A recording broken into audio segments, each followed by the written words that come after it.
Hello aspirants, I hope all of you are doing perfectly well and welcome to Textbook Super Coaching। आज के class में हम लोग एक बहुत ही इंपॉर्टेंट से कॉन्सेप्ट को देखेंगे और उसके ऊपर जो क्वेश्चंस आए हैं उस चीज को एक बार रिव्यू करेंगे।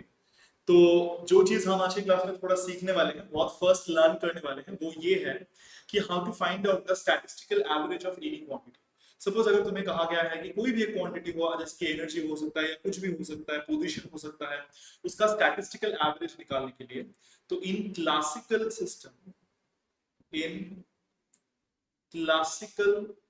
system,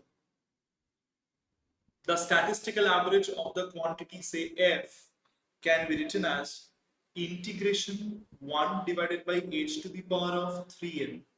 ठीक है, अगर मान लो डिग्रीज ऑफ फ्रीडम 3 है, अगर इसको ऐसे भी लिख सकते हो 1 divided by h to the power of f into n।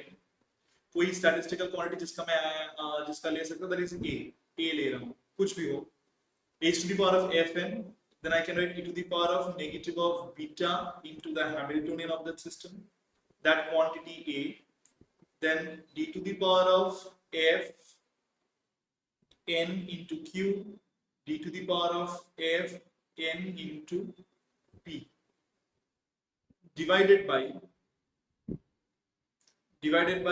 1 by h to the power of f n, integration e to the power of minus beta into Hamiltonian d to the power of f capital N into q d to the power of f capital N into p, जहां पे f तुम्हारा है dimension of the space, dimension of space, and n है तुम्हारा total number of particles, total number of particles. देखा जाए तो basically ये जो डिनोमिनेटर है ये तुम्हारा पार्टीशन फंक्शन है। तो मैं एक बार लिख देता हूं, classical partition function z, that is also known as the partition function, that is written as 1 divided by h to the power of f into n, integration e to the power of minus beta into h d to the power of fn into q d to the power of fn into p। यहाँ पे h क्या है सवाल आ सकता है, तो h is basically your Hamiltonian। h क्या है तुम्हारा Hamiltonian of the system।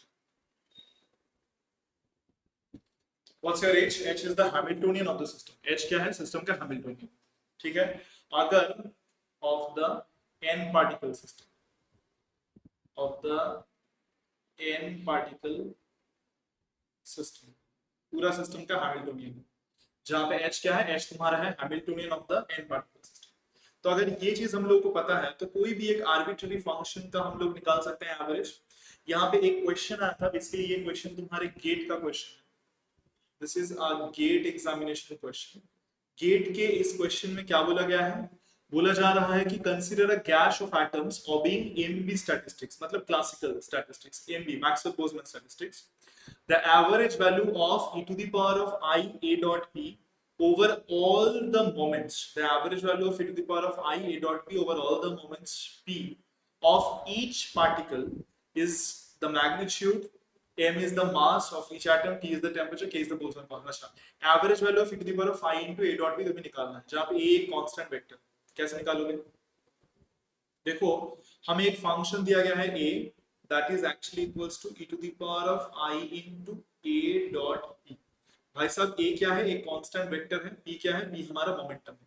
a is basically a constant vector, a को लिख सकते हैं ax I cap plus ay j cap plus az k cap, and p तुम्हारा मोमेंटम वेक्टर है। p को क्या लिख सकते हो, p को लिख सकते हो px I cap plus py j cap plus pz k cap plus pz k cap, that's all।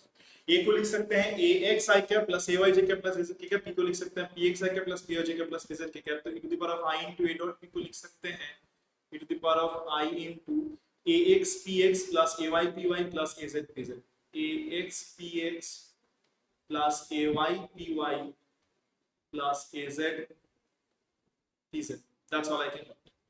अब अगर इस चीज को हम लोग ऐसे लिख सकते हैं, now they have said consider a gash of atoms obeying the Maxwell Boltzmann statistics, very good। अगर गैस ऑफ एटम्स हैं तो डेफिनेटली ये फ्री पार्टिकल्स हैं, तो इनके सिर्फ काइनेटिक एनर्जी या पोटेंशियल एनर्जी नहीं है। तो इस सिस्टम के लिए हैमिल्टोनियन को तुम लिख सकते हो simply p² divided by 2m, जिसको लिखा जा सकता है px² by 2m plus py² by 2m plus pz² divided by 2। इसके बाद तुम लोग देख सकते हो, if this is your Hamiltonian then you can write down, simply write down the partition function z as integration of 1 by h to the power। अच्छा gas है, gas हमेशा 3 डायमेंशन में होता है, और बेसिकली हम लोग for consider gas off atoms of being n। अच्छा ठीक है, मान लो कि total n number of particles है, तो एक पार्टिकल के लिए पहले निकालूंगा, बाद में n नंबर ऑफ पार्टिकल्स के लिए n से मल्टीप्लाई कर सकता हूँ। तो यहाँ पे अगर मैं एक सिंगल पार्टिकल के लिए निकालूं तो definitely 1 divided by h to the power of 3 होगा, क्योंकि n is 1, integration e to the power of minus beta into Hamiltonian, e to the power of minus beta into Hamiltonian, then I can write d cube x, that is actually equals to your dp, I mean dx dy dz, इसको ऐसा लिखने बेहतर होगा dx dy dz, या rather I can just write simply d cube q d cube p, that's all। अब average value निकालने के लिए बोला गया है, इसका मतलब average of e to the power of I into a dot p, a dot p कैसे निकालूंगा भाई, इसका एवरेज होगा sir ji e to the power of I into ax px plus ay py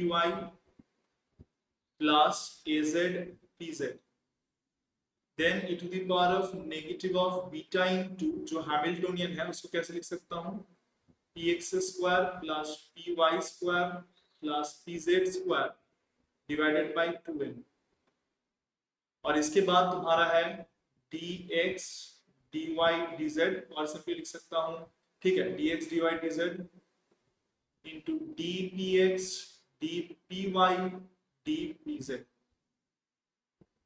dpz। तो ये एक इंटीग्रेशन है, definitely it's a 6 dimensional integration, क्योंकि यहाँ पे देख रहे हो 6 वेरिएबल्स हैं, होल डिवाइडेड बाय तुम्हारा partition function, that is e to the power of negative of beta px² plus py² plus pz² divided by 2m into dx dy dz dpx dpy dpz।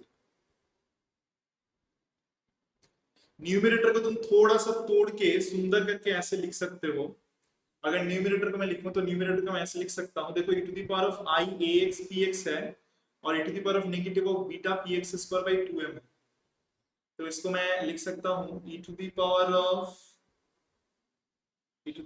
of, यहां से अगर एक minus को common ले लूं तो minus को common लेने के बाद मेरे पास हो जाएगा beta px² by 2m, beta px² divided by 2m, beta px² by 2m minus I ax px, that thing into dpx, इसका integration from minus infinity two plus infinity. Similarly ऐसा ही एक टर्म आएगा e to the power of negative of beta py² by 2m minus I ay py dp, can I write py integration e to the power of minus beta pz² by 2m minus I basically az pz into dpz, ये हो गया। इसके साथ साथ ही यहाँ पे dx dy dz, ये तीन एक साथ इंटीग्रेशन, होल डिवाइडेड बाय, नीचे तुम्हारा डिनोमिनेटर में आ जाएगा। डिनोमिनेटर में क्या आएगा, अगर तुम लोग देख नहीं पा रहे हो तो मैं थोड़ी देर के लिए इसके मेरा जो ये वीडियो है इसको ऑफ कर देता हूँ। देख, ये बेसिकली मैंने यहाँ पे लिखा है, जो भी मैंने लिखा है ये मैंने यहाँ पे लिखा है। इसके बाद मैं डिनोमिनेटर लिखूंगा। डिनोमिनेटर तो बहुत आसान है, डिनोमिनेटर तुम लोग देख सकते हो, the denominator is very easy. Denominator को मैं लिख सकता हूँ इंटीग्रेशन, मतलब ये तीन इंटीग्रेशन में टूट जाएगा। एक तो तुम्हारा होगा integration e to the power of minus beta px² by 2m into dpx integration of e to the power of minus beta py square by 2m into dpy, and then integration of e to the power of minus beta pz square divided by 2m into dpz। Okay, ये होने के बाद हम लिख सकते हैं ये triple integration में dx dy dz। Very good. ये लिमिट्स तुम्हारे minus infinity two plus infinity होगा, ठीक है। एक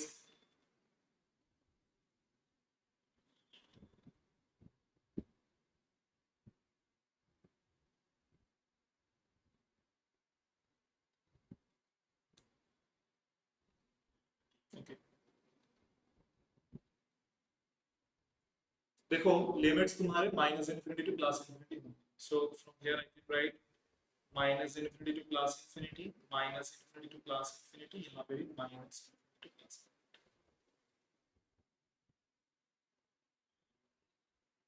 माइनस इनफिनिटी प्लस। अब इसको कैसे करें?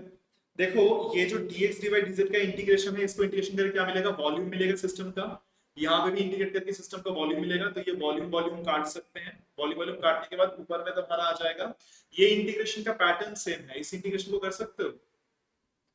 बताओ तो कैसे करें? e to the power of negative of beta by 2m px square minus ax px dx integration minus infinity, ये dx नहीं है dpx प्लस इनफिनिटी। कैसे करेंगे इसका आंसर? सर हमें पता है कि इंटीग्रेशन बहुत रिनाउंड है, e to the power of negative of ax square plus bx dx। इस इंटीग्रेशन का आंसर होता है minus infinity plus infinity. Answer होता है root over of pi by a e to the power of minus b square by 4a, minus b square by 4a ये होता है। तो इसका आंसर कैसे लिखोगे sir?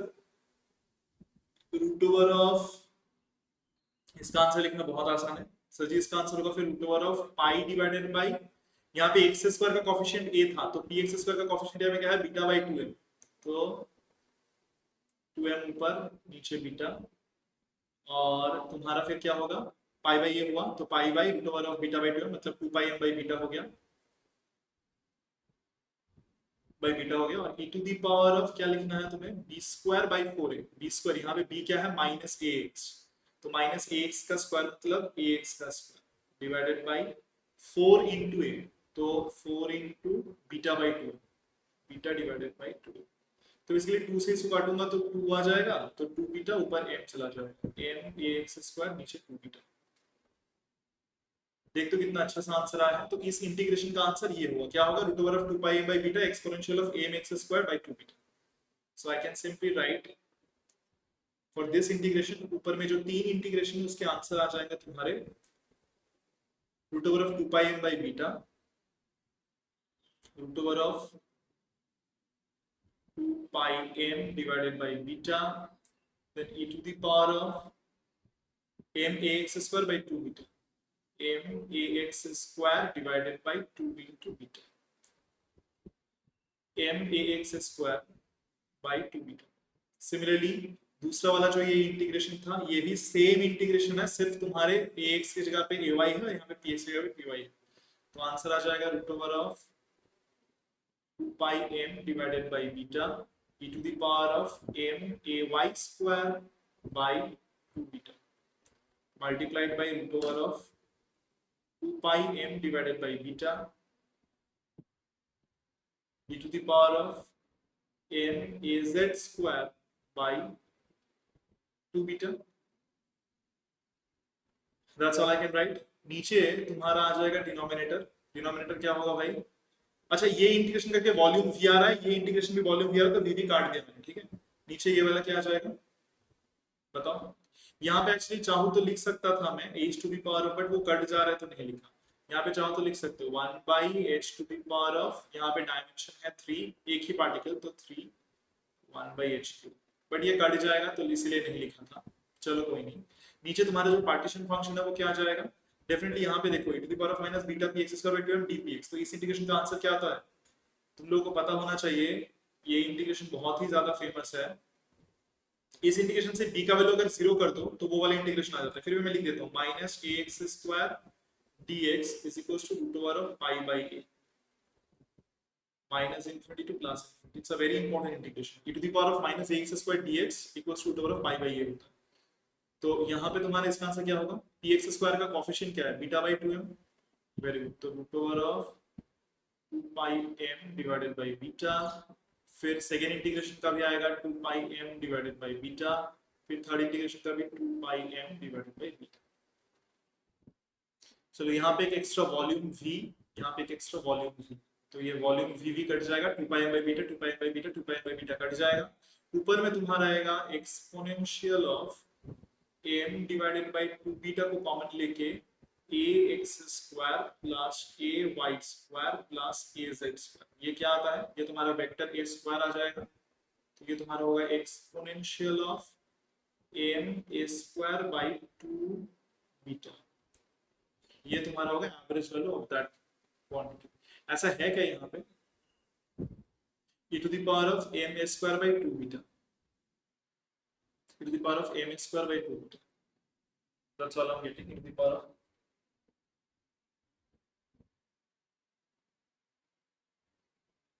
this is the thing. अच्छा, यहाँ पे minus B square by 4a है, तो यहाँ पे एक माइनस साइन आएगा. माइनस साइन को मैंने वो कर दिया है, तो यहाँ पे हर एक जगह पे एक माइनस साइन आएगा. इधर माइनस होगा, यहाँ पे माइनस होगा, यहाँ पे माइनस होगा. तो ये माइनस होने के बाद यहाँ पे तुम्हारा आएगा नेगेटिव ऑफ m. ये अगर नेगेटिव ऑफ m है तो यहाँ पे minus m a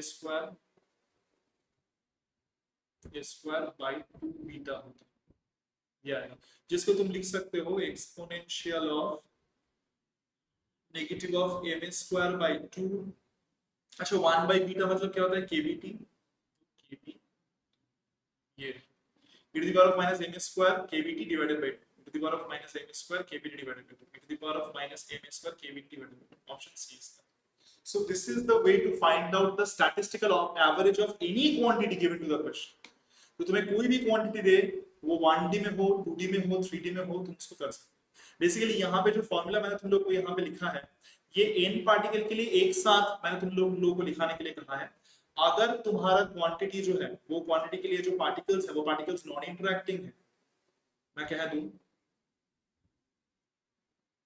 if the particles are non interacting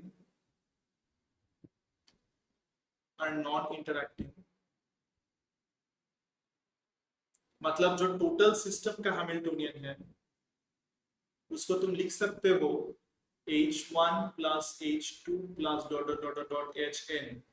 सारे पार्टिकल के हैमिल्टन के समेशन के फॉर्म में लिख सकते हो.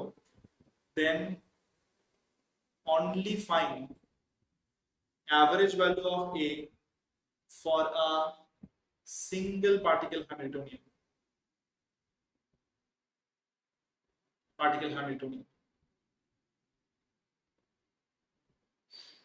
कैसे निकालोगे?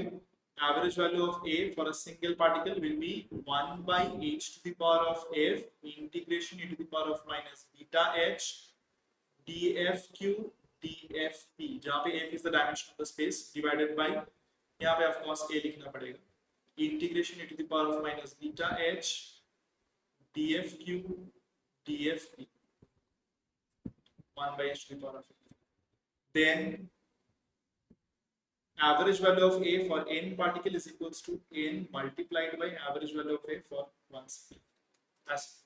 अगर पार्टिकल्स तुम्हारे इंटरैक्टिंग हैं तो तुम्हें इस प्रोसेस से करना पड़ेगा, वरना कुछ एक मेथड अप्लाई करके if the particles are interacting,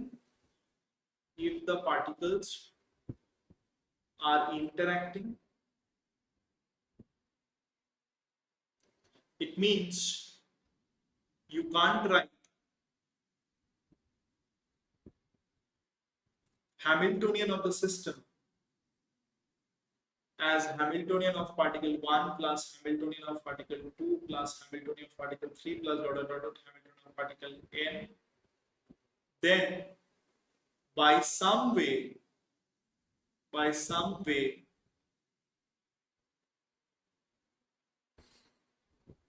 you have to make the Hamiltonian explicit. and then solve the problem.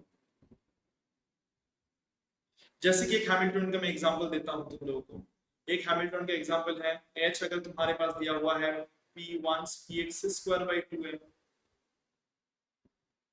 Plus, अगर मान लो लाइक एक हैमिल्टन का एग्जांपल दे रहा हूं मैं, px square by 2m plus py square by 2m, या ऐसा बोला गया है p1 square by 2m plus p2 square by 2m plus k into q1 square plus q2 square plus q1 q2 divided by 4. तो इस Hamiltonian के लिए तुम लोग कैसे करोगे? इस हैमिल्टोनियन के लिए तुम लोगों को small oscillation method, classical mechanics में तुम जो स्मॉल ऑसिलेशन मेथड अप्लाई करके kinetic energy matrix, potential energy matrix निकालते हो, फिर उससे तुम लोग नॉर्मल फ्रीक्वेंसी निकालते हो, उस तरीके से अप्लाई करके यहाँ पे तुम दो नॉर्मल फ्रीक्वेंसी निकालोगे, lambda 1 and lambda 2, and after you find out the value of lambda 1 and lambda 2 you can solve this question by just making it two particle Hamiltonian. ठीक है, मैंने यही क्वेश्चन आज के ही YouTube क्लास में कराया है, सुबह का YouTube क्लास देखना. यही क्वेश्चन एग्जैक्टली तुम्हारे CSIR नेट दिसंबर 2019 में आया था. तो उसको करके तुम to particle Hamiltonian H1 plus H2 में लिख सकते हो by using small oscillation method.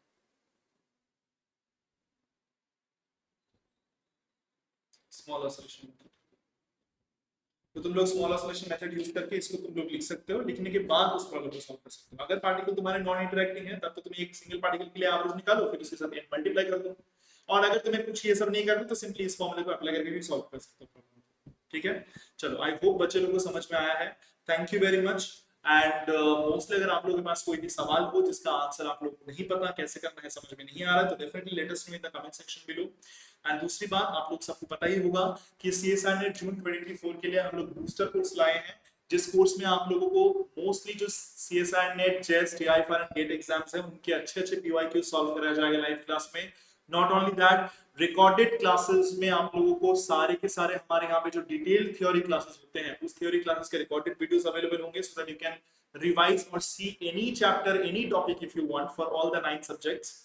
Apart from that, mock test will be available for all the students so that they can actually prepare themselves. Time management के बारे में ध्यान कर पाए, और कैसे एग्जाम हॉल में प्रेशर को मैनेजमेंट करना होता है, स्पीड को कैसे मैनेज करना होता है, एक अनजान क्वेश्चन आए जिस सवाल को हमने पहले कभी देखा नहीं उसको कैसे सॉल्व करना चाहिए, उस क्वेश्चन के उस टाइप के बारे में थोड़ा बहुत बच्चों को ध्यान आए.